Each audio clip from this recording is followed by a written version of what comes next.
भरतपुर नामक राज्य में एक छोटा सा गांव है, उत्तर काशी।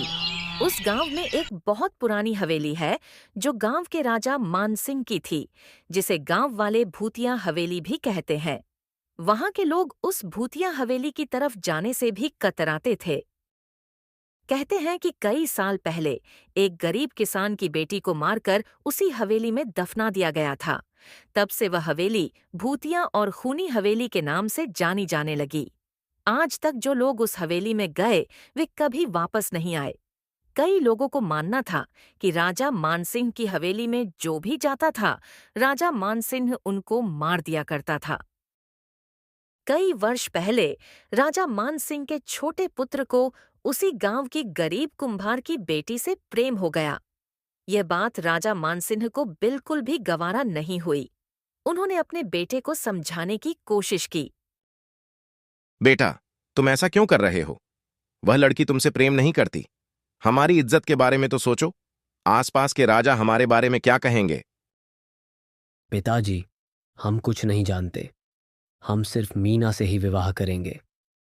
हम उससे बेइंतहा मोहब्बत करते हैं और वह भी हमसे करती है। बेटा, तुम इस राज्य के राजकुमार हो। तुम्हें इससे भी अच्छी और सुंदर लड़की मिल जाएगी। तुम इसे छोड़ दो। पिताजी, मुझे कोई और नहीं चाहिए। मैं सिर्फ मीना को ही चाहता हूँ। और किसी और से जबरदस्ती कराने की कोशिश की तो हम खुद कर लेंगे शादी। अगर तुमने मेरी बात नहीं मानी तो तुम्हें उसका अंजाम भुगतना होगा। यह तुम्हारे लिए आखिरी चेतावनी है। राजा और राजकुमार में बहस तेज हो गई। राजकुमार अपनी जिद पर अड़े रहे। राजा की बातों का उन पर कोई असर नहीं हो रहा था। कुछ दिनों बाद राजा ने राजकुमार को राज्य से बाहर भेज दिया, मंत्री के साथ में। इसके कुछ समय बाद कुम्हार की बेटी मीना राजा से मिलने आई। आओ मीना, मैं तुम्हारा ही इंतजार कर रहा था। आपने हमें क्यों बुलाया है, वह भी अकेले में? तुम परेशान मत हो। आज मैं तुम्हें वहीं पहुंचाऊंगा जहां मैंने अपने बेटे राजकुमार को भेजा है। तुम भी वहीं जाओगी। आप सही कह रहे हैं राजा साहब, आपने हमारे प्रेम को समझ लिया। हाँ, मैंने तुम्हारे और राजकुमार के प्रेम को समझ लिया हो कि तुम दोनों एक दूसरे से कितना प्रेम करते हो। हमें मालूम था कि एक दिन आप हमारे प्रेम को स्वीकार करेंगे। तभी राजा ने मीना को अपने पास बुलाया। आओ मीना बेटी, हमारे पास। तुम्हें आशीर्वाद तो दे दूं, तुम इस राज्य की रानी बनने वाली हो। मीना बिना किसी संकोच के राजा की ओर बढ़ी। जैसे ही वह पास पहुंची, राजा ने अचानक उसके पेट में खंजर घोंप दिया। तेरी इतनी हिम्मत, इस हवेली की महारानी बनेगी? जा, अपने राजकुमार के पास। राजा, आपने हमारे साथ धोखा किया। मैं आप पर विश्वास करके यहाँ आई थी, आपने धोखे से हमें मार दिया। मैं आज से इस हवेली और आपको श्राप देती हूँ, इस हवेली में कभी एक भी दिया नहीं जलेगा और यह हवेली हमेशा भूतिया कहलाएगी। इतना कहकर मीना ने वहीं दम तोड़ दिया। राजा को अपनी गलती पर जरा भी पछतावा नहीं हुआ। उधर मंत्री ने राजकुमार को भी मार डाला और उसकी लाश जंगल में फेंक दी। राजकुमार आपको जंगली जानवर खा जाएंगे। सबको लगेगा कि आपको उन्होंने ही मार डाला। किसी को कभी शक नहीं होगा। यही है उस उत्तरकाशी हवेली की कहानी, जहां से आज तक कोई लौटकर नहीं आया। उसी गांव में एक गरीब किसान मनोहर रहता है। वह अपने परिवार के लिए जान की बाजी लगाने को हमेशा तैयार रहता। कभी सेठ के यहाँ मजदूरी करता, कभी खेत कोड़ता, तो कभी मिट्टी के बर्तन बेचता। यही उसकी छोटी सी जिंदगी थी। एक दिन मनोहर गांव के बाजार में सब्जी बेचने गया। उसके पास ढेर सारी सब्जियां थीं और वह जोर जोर से आवाज लगा रहा था। सब्जी ले लो, ताजी ताजी सब्जी। आओ भाभी, देखो कितनी अच्छी सब्जी है। चाची, आप भी आइए, देख लीजिए एक बार। लेकिन कोई भी उसके ठेले के पास नहीं आ रहा था। सब लोग उसके पास से गुजर जाते। यह देखकर मनोहर को बहुत बुरा लगा। तभी एक बूढ़ा व्यक्ति सब्जी लेने आया। कैसे दिए बेटा सब्जी? चाचा जी, ये 50 रुपए किलो है और ये 30 रुपए किलो। बताइए, आपको कौन सी दूं? बेटा, तुम तो बहुत महंगा दे रहे हो। पास में तो 30 और 40 रुपए किलो दे रहे हैं। आप रख लो अपनी सब्जी, हमें नहीं चाहिए। चाचा जी, पहले आप इन सब्जियों को तो देखो कितनी ताजी और अच्छी दिख रही है। तभी हम इसके इतना मांग रहे हैं आपसे। बूढ़ा आदमी मनोहर की एक भी बात नहीं माना चला गया। मनोहर फिर से आवाज लगाने लगा, पर कोई नहीं रुका। शाम होते होते एक भी सब्जी नहीं बिकी। मनोहर उदास होकर एक जगह खड़ा रह गया। शाम होते ही बाजार में एक व्यक्ति नहीं दिखाई दे रहा था, क्योंकि रास्ते में वही भूतिया हवेली आती थी। लेकिन मनोहर सब्जी न बिकने की वजह से वो भूल गया था। भूतिया हवेली उसके रास्ते में पड़ता है।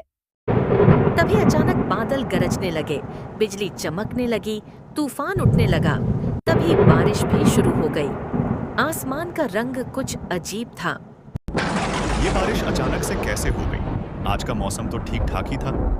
मैं जल्दी घर नहीं पहुंचा तो मेरी सारी सब्जियां खराब हो जाएगी। मनोहर भीगते हुए घर की ओर चल पड़ा। रात का कोहरा, अंधेरा और धुआं चारों तरफ फैला हुआ था। चलते चलते अंधेरे और कोहरे की वजह से रास्ता भटक कर मनोहर हवेली की तरफ निकल पड़ा। लोमड़ी और कुत्तों की आवाजें आ रही थीं। डर और भय के साथ मनोहर धीरे धीरे ठेला आगे बढ़ता रहा। बारिश की वजह से रास्ता भी कीचड़ में सना हुआ था। मनोहर भी पैर आराम से रख रहा था, कहीं वो फिसल के गिर न जाए। तभी उसे एक अजीब सी लड़की की आवाज सुनाई दी। मनोहर ने उस आवाज की तरफ कान लगाए। बारिश की बूंदों और ठंडे हवा के बीच वह आवाज धीमे धीमे साफ होने लगी।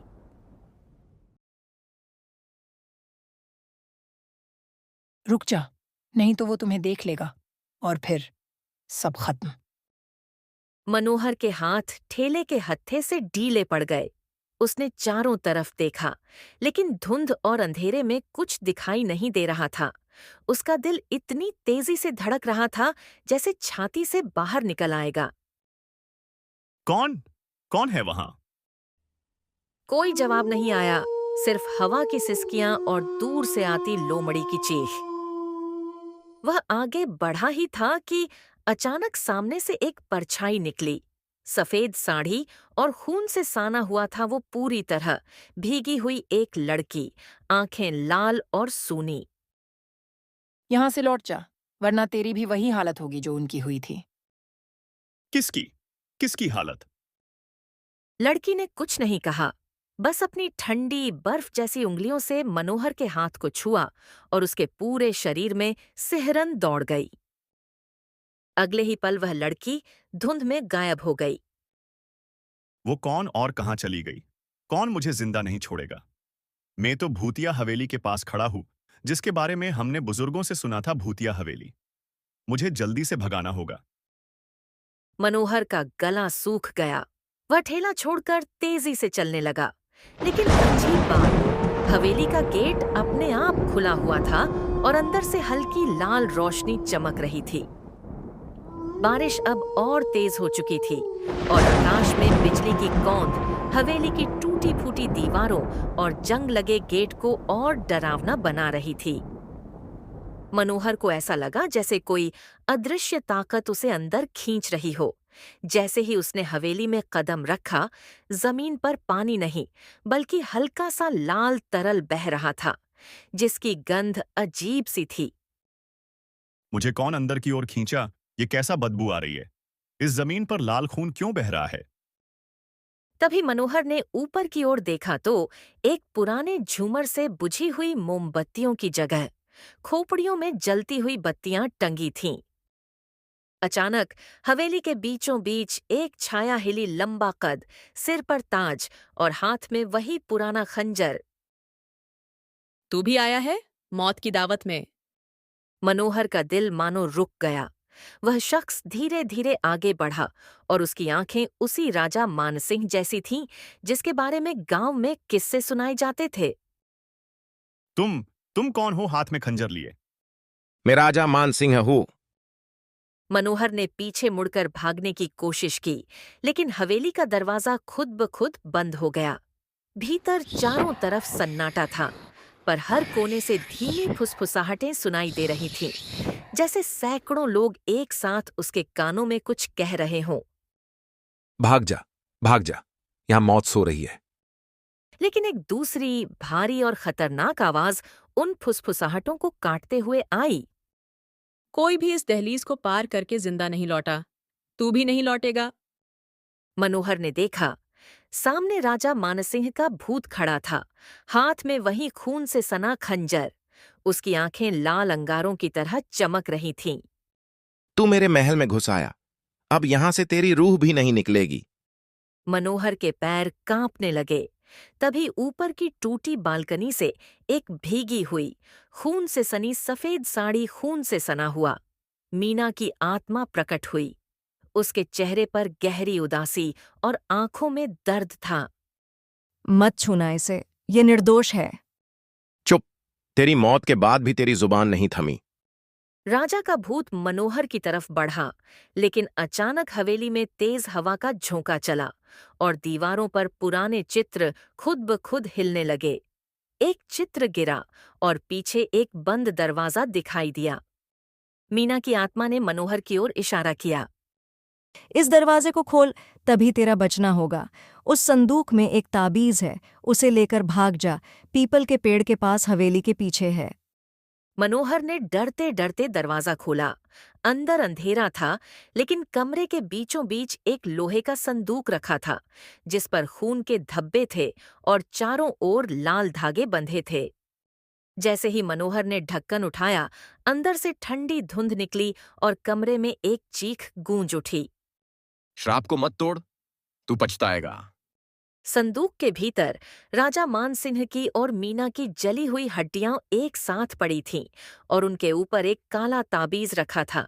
मीना की आत्मा ने कहा, इस ताबीज को हवेली के बाहर पुराने पीपल पर लटका दे, तभी हम सबको मुक्ति मिलेगी। लेकिन राजा का भूत अब और डरावना हो चुका था। उसका शरीर जलते कोयले की तरह तप रहा था और उसकी परछाई दीवारों पर फैलकर पूरी हवेली को ढक रही थी। अगर ताबीज हटाया तो पूरा गांव जलाकर राख कर दूंगा। मनोहर के सामने अब दो रास्ते थे, या तो डरकर भाग जाए और हमेशा हवेली के श्राप को जीवित रहने दे, या अपनी जान जोखिम में डालकर ताबीज को पीपल पर लटका दे और मीना समेत सभी आत्माओं को मुक्त कर दे। मनोहर के हाथ कांप रहे थे, लेकिन उसने ताबीज को उठा लिया।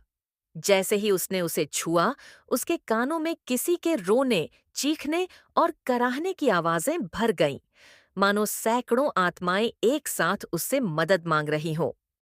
राजा का भूत गुर्राया और हवेली की दीवारों पर खून की धारें बहने लगीं।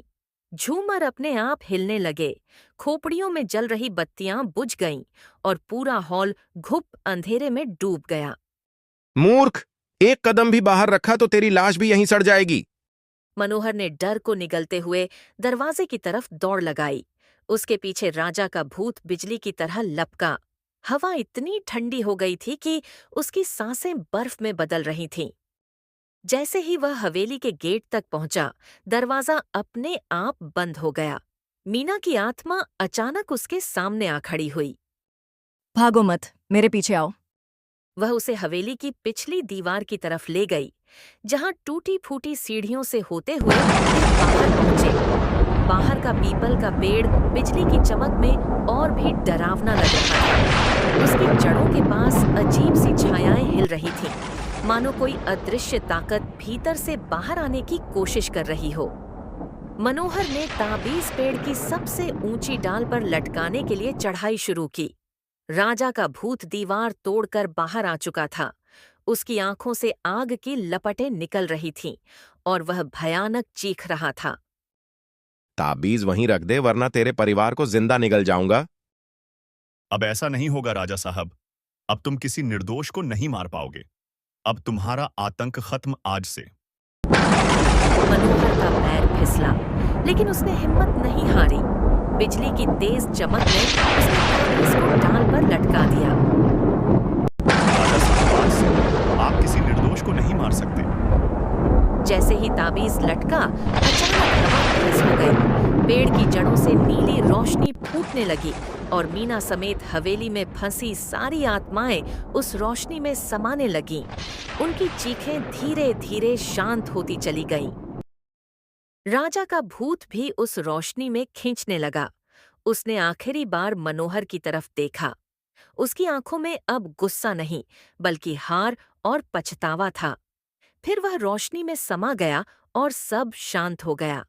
राजा की गूंजती आवाज, मैं फिर आऊंगा लौट के, तू देख लेना एक दिन मौत का सिलसिला चालू होगा। बारिश थम चुकी थी। आसमान साफ था। हवेली अब वैसी नहीं रही। टूटी फूटी दीवारें भी मानो पुराने खंडहर की तरह शांत खड़ी थीं। मनोहर नीचे उतरा। मीना की आत्मा उसके सामने आई, मुस्कुराई और बोली, धन्यवाद, तूने हमें आजाद कर दिया। अब यह हवेली कभी किसी को नहीं निगलेगी। कहीं राजा वापस आ गया तो फिर क्या होगा इस गांव का? तुम भविष्य की चिंता मत करो, अभी ऐसी कोई गलती ना हो बस। फिर वह धुंध में गायब हो गई। मनोहर गांव लौटा, लेकिन उसके बाद से उसने कभी उस हवेली की तरफ कदम नहीं बढ़ाया। अगली सुबह होते ही गांव के बुजुर्ग ने कहा,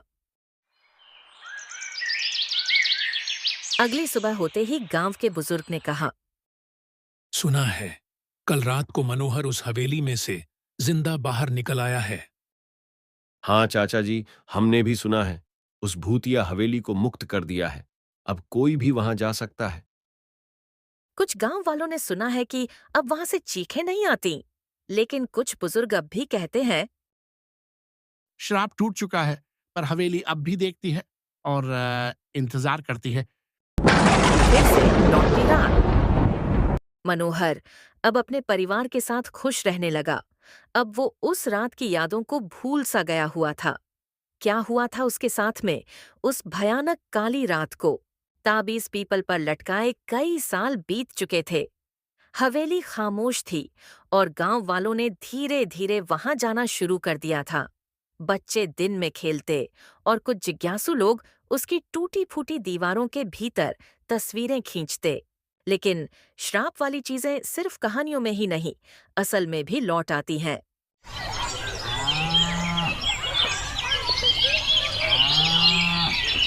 बहुत समय पहले की बात है। एक छोटे से गांव में रामदीन और उसकी पत्नी कमला रहते थे। रामदीन ने अपने जीवन में कई दुख और संघर्ष झेले थे।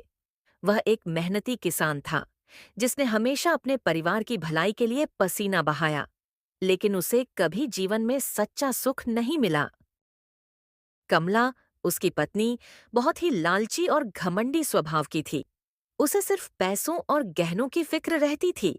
घर में अन्न हो या न हो, उसे केवल अपने कपड़े, गहने और आराम की चिंता रहती। रामदीन, कब तक इस गरीबी में झेंगे? तुम कुछ बड़ा क्यों नहीं करते? कमला, मैं दिन रात तेरे और ध्रुव के लिए मेहनत करता हूं, लेकिन तुम्हारी लालच से मैं तंग आ गया हूं। घर में अनाज नहीं और तुम्हें बस गहनों की पड़ी है। रामदीन की बातों से कमला चौंक गई। उसने पहली बार अपने पति के मुंह से ऐसा सुना था, लेकिन फिर भी उसकी समझ में कुछ नहीं आया। तुम कमाते ही क्या हो? दिन भर खेत में झुलसते हो और लाते हो 2 पैसे। तुम्हारे कारण ही तो मैं इतनी तंगहाली में जी रही हूं। जो भी कमाया तुम्हें ही दिया।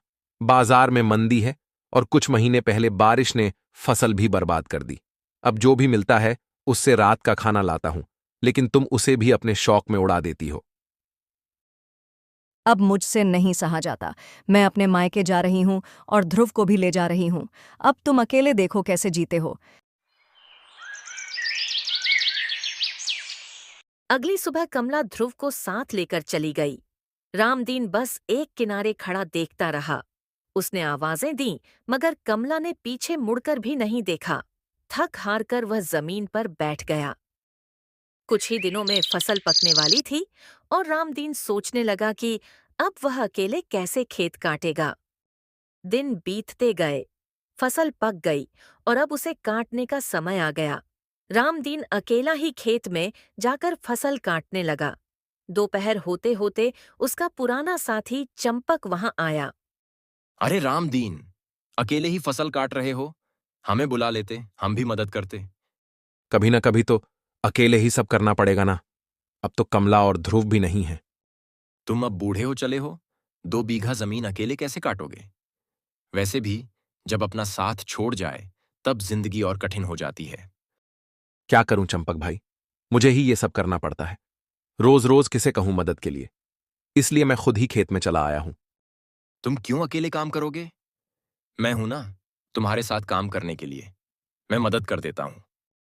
नहीं नहीं भाई, मैं खुद ही कर लूंगा। तुम परेशान मत हो, कुछ ही दिनों की तो बात है। रामदीन अपने काम में लग गया। चंपक चुपचाप अपने घर की ओर लौट गया। रामदीन धीरे धीरे कुछ दूर तक फसल काट चुका था। वह थका हुआ सा लग रहा था। कब शाम हो गई मुझे पता भी नहीं चला। रामदीन जल्दी जल्दी घर की ओर जाने लगा। घर पहुंचकर अपने लिए कुछ खाने को बनाने लगा। कुछ ही समय बाद उसके पास एक गरीब और लाचार व्यक्ति आया। उसके कपड़े फटे हुए और बहुत पुराने थे। ऐसा लग रहा था जैसे वह कई दिनों से नहाया भी नहीं है। उधर रामदीन खाना खाने ही जा रहा था, तभी उसके कानों में एक करुण और थकी हुई आवाज आई बाहर से। कोई है क्या घर में? मुझे जैसे गरीब को कुछ खाने को दे दीजिए तो आपका भला होगा। मैं कई दिनों से कुछ खाया नहीं हूं। रामदीन चुपचाप एक जगह बैठकर उस व्यक्ति की सारी बातें सुन रहा था। लगता है मुझसे ज्यादा इस व्यक्ति को खाने की जरूरत है। मैं तो बाद में भी बनाकर खा सकता हूं, पहले इसे खिला देता हूं। रामदीन हाथ में खाना लेकर उस व्यक्ति के पास गया। ये लो भाई, लगता है मुझे नहीं, आपको इस खाने की जरूरत ज्यादा है। आप तो कई दिनों से भूखे हो, इसे खा लीजिए। भगवान आपका भला करे मालिक, मुझ जैसे भिखारी को आपने खाना दिया। आप सच में बहुत दयालु हैं। जीवन में हमने यही सीखा है, जिसके नसीब में जो है उसे वो मिलकर ही रहता है। लगता है आज ये खाना आपके नसीब में था। भिखारी ने रामदीन को खूब सारी दुआएं दी और फिर वहां से दूसरे गांव की ओर चला गया। इस तरह समय बीतता गया। रामदीन अकेले ही फसल काटता रहा। अब उसकी उम्र जवाब देने लगी थी, लेकिन उसके हौसले आज भी उतने ही मजबूत थे। उसने चंपक की मदद लेने से इनकार कर दिया, क्योंकि अब उसे अकेले ही सब कुछ करने की आदत हो गई थी। दूसरी ओर कमला अपने मायके में आराम की उम्मीद लेकर गई थी, लेकिन वहां हालात कुछ और ही थे। माँ, पिताजी, मैं कुछ दिन यहीं रहूंगी। अब रामदीन के साथ नहीं रह सकती। बेटी, हम भी अब बूढ़े हो गए हैं। घर चलाना मुश्किल होता है। तुमने इतना बड़ा फैसला बिना सोचे समझे कैसे ले लिया? माँ, मैं अब और गरीबी नहीं सह सकती थी। दिन बीतते गए। कमला को समझ आने लगा कि मायके में न तो पहले जैसा प्यार रहा और न ही कोई सुविधा। वहां पर सब उसे ताने देते और उसकी मौजूदगी अब बोझ सी लगने लगी। माँ, पिताजी बुरे नहीं थे, वो तो हर दिन मेहनत करते थे। आप ही हर वक्त ताने देती थीं। कमला चुप रह गई, लेकिन उसे बेटे की बात चुभ गई। इधर गांव में रामदीन की मेहनत रंग लाई। उसने धीरे धीरे पूरी फसल काटी और बाजार में बेचने ले गया। सौभाग्य से इस बार दाम अच्छे मिले। उसने थोड़ा पैसा बचाकर रखा और बचे पैसों से खाने पीने का सामान खरीद लिया। एक दिन गांव का सरपंच रामदीन के पास आया। रामदीन, इस बार तुम्हारी फसल सबसे अच्छी निकली है। गांव के युवा अब तुमसे खेती सीखना चाहते हैं। मैं तो बस अपना काम कर रहा हूं सरपंच जी। रामदीन अब गांव के लोगों के लिए एक मिसाल बन गया। उसकी सादगी, मेहनत और सच्चाई ने लोगों का दिल जीत लिया। इसी बीच कमला को भी अपने किए का पछतावा होने लगा। मायके में दिन ब दिन उसकी हालत और खराब हो रही थी। एक दिन कमला बेटे के साथ गांव लौटने का फैसला करती है। दोनों जंगल से होकर गुजर रहे थे, तभी उन्होंने 2 साधुओं की बातचीत सुनी। जंगल के बीचों बीच एक मायावी पेड़ है, उससे जो भी सच्चे मन से कुछ मांगता है उसे सब कुछ मिल जाता है। हाँ, मैंने भी सुना है। वह कोई साधारण पेड़ नहीं है। जिसने भी गलत इरादे से वहां जाने की कोशिश की, उन्हें उसका दुष्परिणाम भुगतना पड़ा। वह पेड़ केवल अच्छे और सच्चे मन वाले लोगों को ही फल देता है। साधुओं की बात सुनकर कमला कुछ देर ठिठक गई, उसका मन विचलित हो गया था। अब तक वह सिर्फ अपने आराम और लालच के बारे में सोचती रही थी, लेकिन जंगल के इस रहस्य ने उसे सोचने पर मजबूर कर दिया। बेटा, क्या हमें उस मायावी पेड़ को ढूंढना चाहिए? अगर वो सच में हमारी मदद कर सकता है तो हम रामदीन से भी अच्छे जीवन जी सकते हैं। माँ, साधु कह रहे थे कि वह पेड़ सिर्फ सच्चे और अच्छे मन वालों को फल देता है। हमें वहां बिना लालच के जाना चाहिए। अगर हमने कुछ गलत सोचा तो कुछ भी हो सकता है। कमला ने पहली बार अपने बेटे की बातों को गंभीरता से सुना। वह अब खुद को दोषी महसूस करने लगी थी, परंतु उसके मन में एक आखिरी आशा थी। शायद वह अपने किए पर पछतावा जताकर कुछ सुधार कर सके। दोनों माँ बेटे ने जंगल के भीतर की ओर कदम बढ़ाए। घना जंगल था, लेकिन जल्द ही उन्हें एक अद्भुत चमकता हुआ पेड़ दिखाई दिया। उसकी शाखाओं से प्रकाश फूट रहा था और उसके चारों ओर एक शांत और पवित्र आभा फैली हुई थी। हे मायावी वृक्ष, मैं जानती हूँ कि मैंने अपने जीवन में बहुत गलतियाँ की हैं। मैंने अपने पति को छोड़ा, उसे ताने दिए, लालच में अंधी हो गई।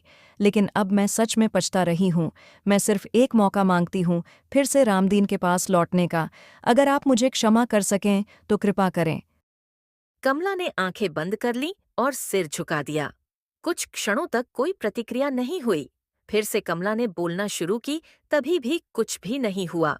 तभी पेड़ में से एक आवाज आई।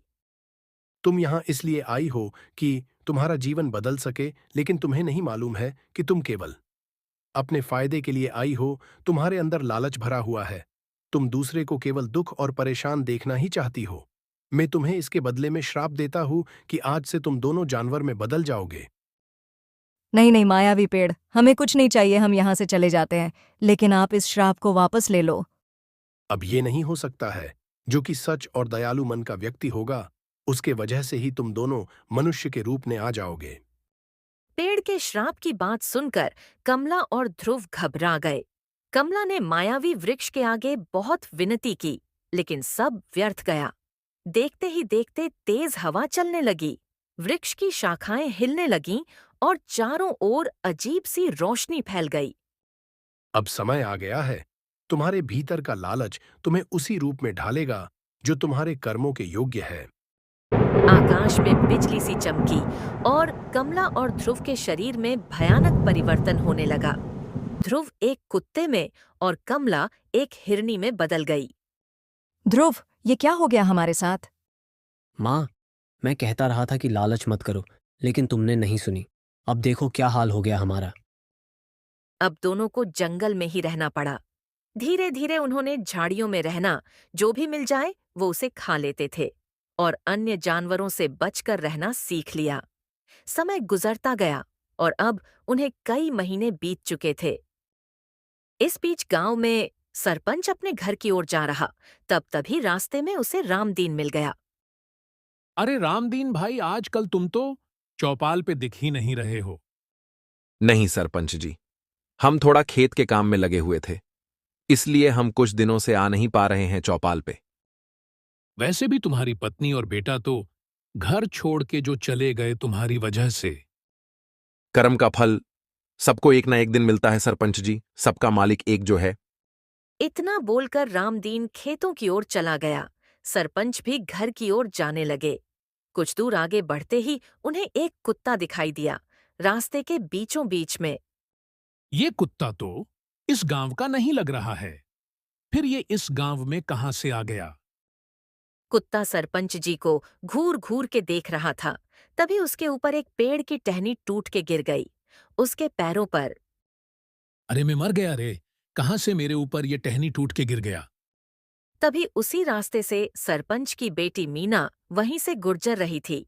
उसने देखा कि उसके पिताजी के ऊपर एक पेड़ का टहनी टूट के गिरा हुआ है। मीना जल्दी से अपने पिताजी के पास जाने लगी। उनके पास पहुंचकर जल्दी से उठाई। पिताजी, आपके ऊपर ये टहनी कैसे गिर गया? मीना ने जल्दी से अपने पिता को सहारा दिया और उनकी चोट को देखने लगी। सरपंच के पैर में तेज चोट लगी थी और वह ठीक से खड़े भी नहीं हो पा रहे थे। पिताजी, आपको तुरंत वैद्य जी के पास ले चलना होगा, खून बह रहा है। हाँ बेटी, मगर ये कुत्ता, इसने मुझे देख लिया था। ऐसा लगा जैसे कुछ कहना चाहता हो, फिर ये टहनी टूटकर गिर गई। मीना ने उस कुत्ते की ओर देखा जो अब भी कुछ दूरी पर बैठा था और बड़ी ही करुणा से उन्हें देख रहा था। उसके साथ एक हिरनी भी वहीं पास में खड़ी थी, जैसे वह भी किसी चिंता में हो। ये दोनों जानवर कुछ अलग ही लगते हैं, जैसे ये हमें कुछ समझाना चाहते हों। मीना ने अपने पिता को सहारा देकर घर की ओर ले जाना शुरू किया, लेकिन कुत्ता और हिरनी उनका पीछा करने लगे। उन्होंने किसी तरह से वैद्य को बुलवाया, जिन्होंने सरपंच के पैर की मरहम पट्टी की। रात को मीना खिड़की से बाहर झांक रही थी और उसने देखा कि वही कुत्ता और हिरनी सरपंच के घर के पास ही बैठे हैं। उनका चेहरा उदास मगर शांत था, जैसे इंतजार कर रहे हों कि कोई उन्हें पहचाने। रात को ये जानवर आखिर चाह क्या रहे हैं? कहीं ये वही नहीं जिनकी बात जंगल के साधु कर रहे थे?